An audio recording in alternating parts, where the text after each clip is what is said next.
যেই খাদিজার কথা নবী ভুলতে পারেন না। আম্মা জান আয়েশা বলেন, আমি দেখতাম আমার রুমের মধ্যে বসে মাঝে মাঝে রাহমাতুল লিল আলামিন গুনগুন করে কান্না করতে। আমি বলতাম, নবী কেন কাঁদেন? আমি আয়েশার কোনো বেয়াদবির কারণে কাঁদেন নাকি? বলে, না রে আয়েশা, কাঁদি না। কেন কাঁদি জানো? আমার অন্তরে যখন খাদিজার কথা মনে পড়ে যায়, আমি চোখের পানি ধরে রাখতে পারি না রে আয়েশা। কারণ তোমারে বুঝাইতে পারবো না রে আয়েশা, তুমি আমার সুখের দিনের বিবি, আর খাদিজা আমার দুঃখের সময়ের বিবি। যেই সময় মক্কা নগরীতে আমার ঘর নাই, বাড়ি নাই, আমার মা নাই, আমার বাবা নাই, আমি বাবা বলে ডাকতে পারি না, আমি অসহায়। আমার ঘর নাই, বাড়ি নাই, টাকা নাই, পয়সা নাই, আমি মুহাম্মদ বড় গরিব, আমি বড় এতিম। ওই সময় খাদিজা আমাকে স্বামী বলে বরণ করে নিয়েছে।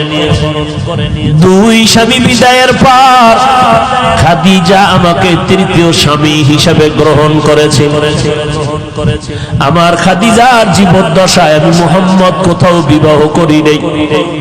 খাদিজা 40 বছরের নারী, আমি 25 বছরের মুহাম্মদ বিয়ে করেছি। আমার যত সন্তান মারিয়া নামের স্ত্রী থেকে, মারিয়া কিবতিয়া নামের স্ত্রী থেকে মাত্র একটা সন্তান আছে, ছেলে, আর বাকি 4টা মেয়ে, 3টা ছেলে সন্তান খাদিজার গর্ভ থেকে আছে। আমার কলিজার কন্যা ফাতেমা খাদিজার 4 নম্বরের সন্তান, ছোট কন্যা আমার। আমি দিনের দাওয়াত দিয়া মানুষের বাড়ি বাড়ি দৌড়াইতাম, আবার রাতের বেলা ঘরের দরওয়াজায় গিয়ে সালাম দিতাম, সাথে সাথে দরজা খুলতো।